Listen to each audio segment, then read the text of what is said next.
बात कर रहे थे पाकिस्तान के तनाजुर के हवाले से कि पाकिस्तान के अंदर क्या कोई इम्पैक्ट डॉक्टर साहब पड़ेगा। जिस तरह से इससे रिपोर्ट से पहले हम बात कर रहे थे कि ट्रंप आते हैं या कैमला हैरिस आती हैं, जो भी आते हैं दोनों में से, क्या इसका इम्पैक्ट पाकिस्तान के मामलात पर पड़ता है? और आपके ख्याल से कौन पाकिस्तान के लिए ज़्यादा बेहतर होगा अगर वो सदर बन जाए? और रिलेशंस की अगर हम लॉन्ग टर्म बात करें, देखें, पहली बात तो ये कि असर पड़ेगा। उसकी वजह एक तो अमेरिका एक बड़ी ताकत है, सुपर पावर है। फिर पाकिस्तान के साथ अमेरिका की एक हिस्ट्री है ताल्लुकात की।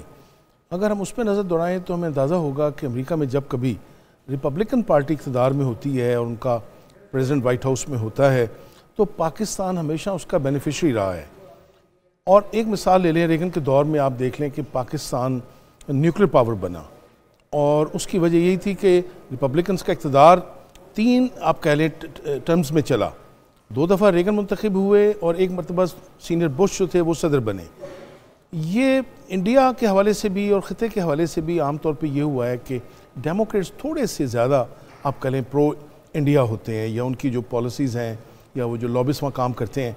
तो मेरे ख्याल में हिस्ट्री ये बताती है कि डेमोक्रेट्स की निस्बत एक रिपब्लिकन प्रेसिडेंट जो है फॉरेन पॉलिसी के हवाले से, पाकिस्तान की इमदाद के हवाले से, पाकिस्तान ने जो ताकत मिली है और पाकिस्तान एक बड़ी ताकत बना है, अहम रोल प्ले किया है। अच्छा, लेकिन इसमें डॉक्टर साहब एक बड़ा एक अहम एक नुक्ता ये भी है कि अक्सर ये भी कहा जाता है कि डोनाल्ड ट्रंप आ जाएं या इससे पहले जो भी माजी में लोग आए, जो बाइडेन आए या अब कामला हैरिस अगर आ जाती हैं, तो जो यूएस की पॉलिसीज़ हैं उसमें कोई ख़ास तब्दीली नहीं आती।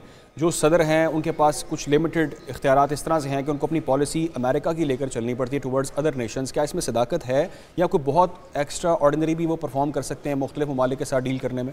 देखें, एक अजीब बात है कि अमरीकी सदर के बारे में ये कहा जाता है और अमरीकी सुप्रीम कोर्ट के फैसले मौजूद हैं इसमें कि डोमेस्टिक मामलात में तो बिल्कुल ठीक है आपकी बात कि अमेरिका में डिवाइडेड गवर्नमेंट का कॉन्सेप्ट है। कांग्रेस में 2 हाउस हैं, जैसे अब सेनेट में डेमोक्रेट्स बैठे हुए हैं, उनकी अक्सियत है, वो एक वोट की है। हाउस में इस पर रिपब्लिकन्स हैं और उनका स्पीकर है, इसको डिवाइडेड गवर्नमेंट कहते हैं। वाइट हाउस में डेमोक्रेट्स बैठे हुए हैं, ज़ाहिर जो बाइडेन जो है वो डेमोक्रेट प्रेसिडेंट हैं।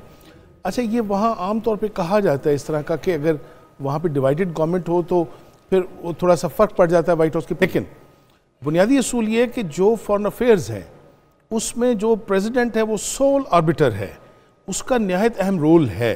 वाइट हाउस में जो डिसीजंस होते हैं, जो सिचुएशन रूम में बैठ के किए जाते हैं, वहाँ सर मैं ये जो आपने बताया ना कि उनके पास ये पावर्स हैं और टुवर्ड्स अदर नेशंस कुछ चीज़ें जो हैं वो बहुत सारी चीज़ें आपसे डिस्कस करनी